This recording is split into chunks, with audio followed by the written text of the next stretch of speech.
বাংলাদেশের হিন্দুদের প্রধান সমস্যা কি?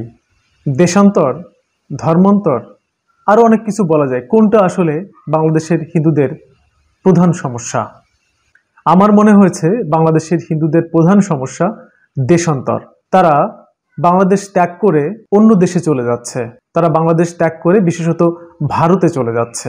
হিন্দুরা নিজেদের অবস্থানকে সুদৃঢ় রাখতে পারছে না।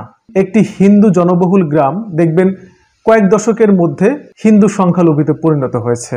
সেখানে অন্য ধর্মের মানুষেরা এসে হিন্দুদের বাড়িঘর কিনে নিচ্ছে, তাদের জমি জায়গা কিনে নিচ্ছে এবং হিন্দুরা সংখ্যালঘুতে পরিণত হচ্ছে। কারণ সেখানে হিন্দুরা ইন্ডিয়া চলে যাচ্ছে, তো সেই জমি জায়গাগুলো বিক্রয় করার প্রয়োজন হচ্ছে। তো সেই জমি জায়গাগুলো কিনছে কিন্তু পার্শ্ববর্তী যে সমস্ত মানুষেরা আছে, অন্য ধর্ম সম্প্রদায়ের মানুষেরা, তারা কিন্তু সেই জমি জায়গাগুলো কিনে নিচ্ছে এবং পক্ষান্তরে হিন্দুরা আরও বেশি দুর্বল হয়ে পড়ছে। যারা বাংলাদেশে থাকতে চায়, যে হিন্দুরা বাংলাদেশ ছেড়ে যেতে চায় না, সেই হিন্দুরাও কিন্তু দুর্বল হয়ে পড়ছে। তাদের মনও ভেঙে যাচ্ছে। তারাও মনে করছে যে এখানে মনে হয় আর থাকা যাবে না, হয়তো কিছুদিন পরে আমার জীবদ্দশাই হয়তো বা আমার এই দেশ ত্যাগ করতে হবে। দেশান্তর একটি ভয়ানক ব্যাধিতে পরিণত হয়েছে। অনেক গ্রাম আছে যেখানে দেখবেন তরুণের সংখ্যা কমে যাচ্ছে। একজন 15 বছর বয়সী তরুণকে ভারতে পাঠিয়ে দিচ্ছে লেখাপড়া করার জন্য। সে কিন্তু আর বাংলাদেশে ফিরে আসবে না এবং তার বাবা বা তার পরিবার আস্তে আস্তে জমি জায়গা বিক্রি করবে, তারপর একসময় সকলে মিলে ভারতে সেটেল হবে। এটাই কিন্তু তাদের দুরভিসন্ধি। এই কারণেই বাংলাদেশে হিন্দুরা সংঘবদ্ধ হতে পারছে না। তারা মনে করছে যে এখানে সংঘবদ্ধ হয়ে কি করব, সেই সময়টা বরং আমি অর্থ সংস্থানের জন্য কাজে লাগাই, সেই সময়টা আমি অর্থ উপার্জনের জন্য কাজে লাগাই।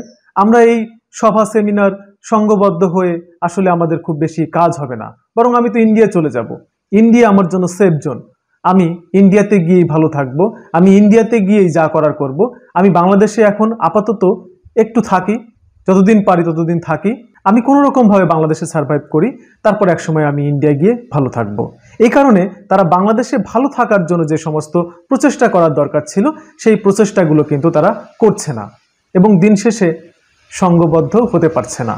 এবং যে সমস্ত বাংলাদেশি হিন্দু সংগঠনগুলো আছে, তাদের নেতাদের মধ্যেও একটা শ্রেণী আছে, তারা ভারতমুখী। আপনি খোঁজ নিয়ে দেখবেন যে তাদের জমি জায়গা ভারতে আছে, তাদের বাড়ি আছে ভারতে, এবং তাদের সন্তানরাও হয়তোবা ভারতে বা অন্য কোনো দেশে বসবাস করছে। তারা যেন কোনো একটি স্বার্থ সিদ্ধির জন্য বাংলাদেশে সংগঠন করছে, বাংলাদেশের হিন্দুদের নিয়ে তারা সংঘবদ্ধ হওয়ার চেষ্টা করছে।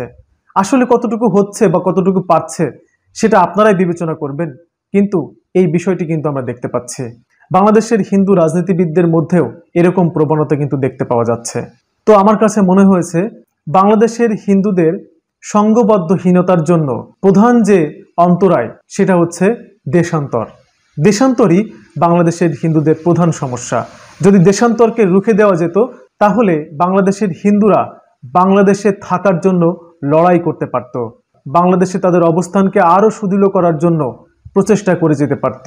কিন্তু সেটা হচ্ছে না, শুধুমাত্র দেশান্তর হওয়ার মানসিকতার কারণে। আসুন আমরা শপথ নিই, আমি নিজে দেশান্তরিত হব না এবং আমার যে পরিমণ্ডল, সেই পরিমণ্ডলের মানুষগুলোকে দেশান্তরিত হতে দেব না। আমি একজন বাংলাদেশি হিন্দু, আমি বাংলাদেশকে ভালোবাসি। বাংলাদেশে আমাদের অধিকার রক্ষার জন্য আমরা আন্দোলন, সংগ্রাম এবং প্রচেষ্টা আমরা চালিয়ে যাব। আমরা সংঘবদ্ধভাবে আমরা সমস্ত সমস্যার আমরা মোকাবেলা করব, আমরা সমস্ত সমস্যার সমাধান করব। সকলের কল্যাণ হোক, সকলের মঙ্গল হোক। নমস্কার।